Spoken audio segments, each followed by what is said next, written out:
let me ask you this, though. So you all picked the Warriors, all right? I had the Celtics in 6. I just want to ask you, if we were going to do this over, now with what you've seen through 3 games, in all seriousness, do you think you would have picked this series differently? No. So you still have the Warriors? Still have the Warriors. Yes, ma'am.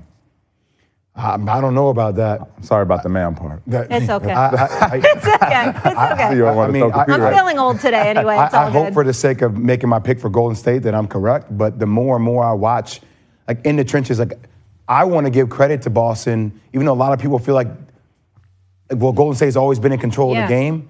I say, well, have they? Because Boston has found ways to win in the trenches, and that deserves praise from me. It feels like almost, has Golden State been battle tested over the last couple of months in the playoffs when you look at who they've had to go through? And yeah, they won these series, but I'm like, damn, Boston's been through KD and Kyrie. They've been through Giannis, who's playing like the best player in basketball, a Miami Heat team that defends better than any other team in the league alongside Boston.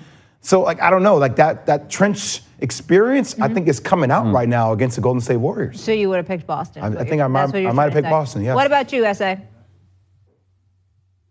Well, I was going to pick Golden State regardless because I picked them at the top of the season and I wasn't jumping off that bandwagon. But I will confess to you that I lean with what Jay said. That's pretty much the only reason that I would tell you that I would stick with them now. What I've seen from the Boston Celtics is a team that's bigger, that's more physical, and that beats itself rather than get beat by the Golden State Warriors. They turned the ball over like 19 times in Game 2, and the physicality that was spearheaded by Draymond Green really propelled the Golden State Warriors. But we know that Boston is the more physical team. We know that they've got Al Horford and Robert Williams, whereas Golden State has Looney and Draymond Green. That shouldn't be enough. We see the size in terms of Tatum and Jaylen Brown.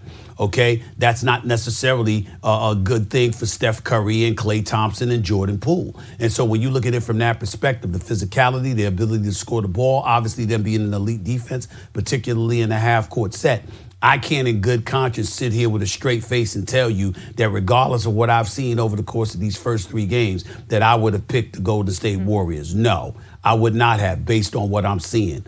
But, again, I ain't jumping off the damn bandwagon. No. I'm staying with the Warriors because that's how I've been going with that all year. Let's take this thought experiment a little further. So let me give you some numbers. Boston's Big Three has combined for nearly 60 a game in these finals, led by Jaylen Brown. Tatum averaging over 8 assists per game, but his shooting numbers are down, as in the 3rd worst through 3 finals games ever. Still, Boston obviously has that 2-1 lead. So, Jay, let me ask you this. What would a Celtics title mean for the rest of the NBA? Nothing. I don't think, look, I think Boston has arrived as a team that will be here for a long period of time. I think obviously it will mean something on the team in the West Coast between this legacy fight for championships, Boston and LA, right? Some people will keep that track with 18, obviously. But I think for the rest of the league feels like the door is still open. Like, just look at the East, right? We talk about this team across the East River, the Brooklyn Nets. Like, what could they be with Kyrie, KD, and Ben Simmons? Does Boston beat Milwaukee with Chris Middleton on the court? I don't know. Giannis playing like the best player in basketball with Chris Middleton, with Jrue Holiday. That's a really good team. You talk about what's going to happen with the Miami Heat. Are they going to be able to get a guy like Bradley Beal? Will they get a guy like Donovan Mitchell to be partner with Jimmy Butler?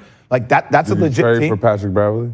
Would they trade for Patrick Beverley? I don't know. Yeah, I like that you just did that. Yes, I'll say it. Okay, so you said it for me, and I'll keep saying it from now on. This ain't the NBA channel. This is ESPN. We can say anything we want. So I'm talking, what's Philly going to do? What moves are they going to make? Does Boston get by them as easily if Joel Embiid is not hurt? Yeah. So I'm not even going out west yet. I'm not talking about what the Clippers could be next year with Kawhi and PG. I'm not talking about what his squad could be. We're not talking about what Memphis could be in Golden State. I mean, Steven Adams plays at